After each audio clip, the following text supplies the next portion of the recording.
গোটা ভারতবর্ষ জুড়ে যে একটা অশান্তির পরিবেশ আছে, এই কথাটা ভারতবর্ষের একটা অংশও অস্বীকার করতে পারবে না। পশ্চিমবঙ্গ তথা গোটা ভারতবর্ষে বিভিন্ন কারণে বিভিন্নভাবে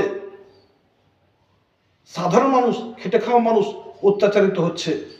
আমরা বাড়ির পাশেই দেখতে পাচ্ছি পশ্চিমবঙ্গ থেকে যে সমস্ত পরিযায়ী শ্রমিক ভারতবর্ষের বিভিন্ন জায়গাতে তারা কর্মসূত্রে যায়, তারা বিভিন্নভাবে অত্যাচারিত হচ্ছে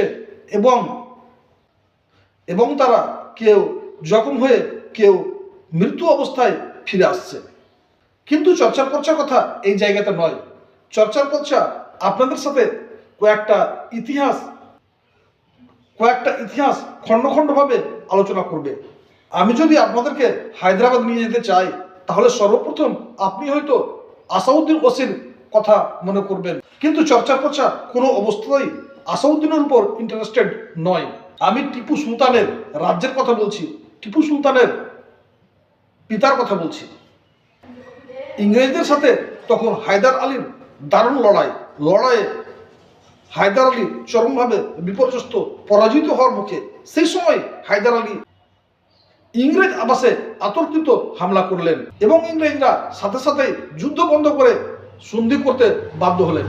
কিন্তু চর্চার পর্চা বাংলা পক্ষর অন্ধ সমর্থক হিসেবে এই কথাটাই বলতে চাইছে, যে সমস্ত রাজ্যে পশ্চিমবঙ্গের বাঙালির উপর অত্যাচার হচ্ছে, সেই সমস্ত রাজ্যের মুখ্যমন্ত্রীকে বাধ্য করাতে হবে পশ্চিমবঙ্গের লোকের সাথে মিত্রতা স্থাপন করার জন্য, এবং সেটা যেমন করে হোক, ছলে বলে এবং কৌশলে।